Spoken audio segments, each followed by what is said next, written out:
ભેસાણ શહેરમાં સુન્ની મુસ્લિમ સમાજ દ્વારા પહેલગામમાં આતંકી હુમલાના દિવંગતોને શ્રદ્ધાંજલિ અર્પણ કરવામાં આવી હતી। જમ્મુ કાશ્મીરમાં થયેલા ભયાનક આતંકવાદી હુમલાના ઘેરા પ્રત્યાઘાત સમગ્ર દેશમાં પડી રહ્યા છે। ભેસાણ શહેરમાં આવેલા જુમા મસ્જિદ ખાતે સુન્ની મુસ્લિમ લોકો દ્વારા માર્યા ગયેલા નિર્દોષ લોકોને શ્રદ્ધા સુમન પાઠવવામાં આવ્યું હતું।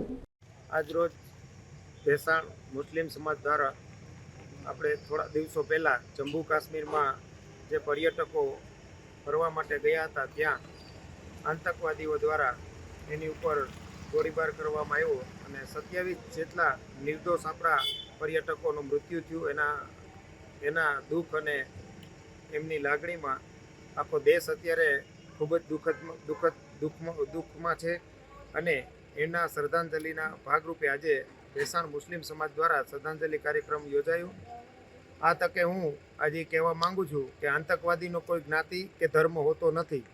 આતંકવાદી એને એક પ્રકારનો રાક્ષસ હોય છે, એ ગમે એનું હત્યા કરી શકે અને અહીંયા આપણે મુસ્લિમ સમાજ દ્વારા આ ઘટનાને ખૂબ દુઃખદ રીતે વખોડી કાઢી છે અને આજે શ્રદ્ધાંજલિનો કાર્યક્રમ કરી અને સ્વર્ગસ્થ આત્માઓને ભગવાન એમના શરણોમાં સ્થાન આપે એવી પ્રાર્થના કરી છે।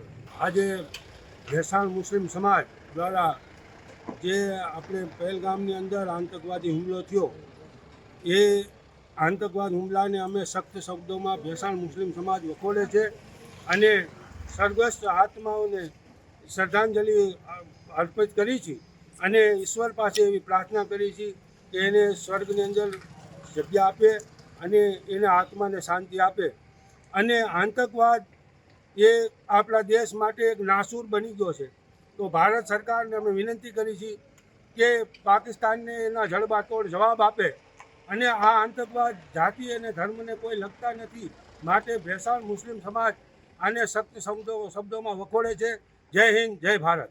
ભાઈચારા વિશે તો એટલું કહેવામાં આવે અમે કહીએ છીએ કે ભેસાણની અંદર અને ખાસ કરીને આપણા ભેસાણ તાલુકો અને જૂનાગઢ જિલ્લાની અંદર અમે ભાઈઓ તરીકે રહીએ છીએ અને ખંભેથી ખંભો મિલાવીને રહીએ છીએ અને હરેક તહેવારોની અંદર હિન્દુ મુસ્લિમને એકતા અમે દરેક વખતે, પછી હિન્દુઓનો તહેવાર હોય તોય ભલે અને મુસ્લિમોનો તહેવાર હોય તોય ભલે, અમે ભાઈચારાથી રહીએ છીએ અને ભારત દેશ ભાઈચારાથી જ રહે છે, માટે આતંકવાદી હુમલાને કોઈ પણ સંજોગોમાં સાખી ન લેવાય અને આનો જડબાતોડ જવાબ દેવો જ જોઈએ।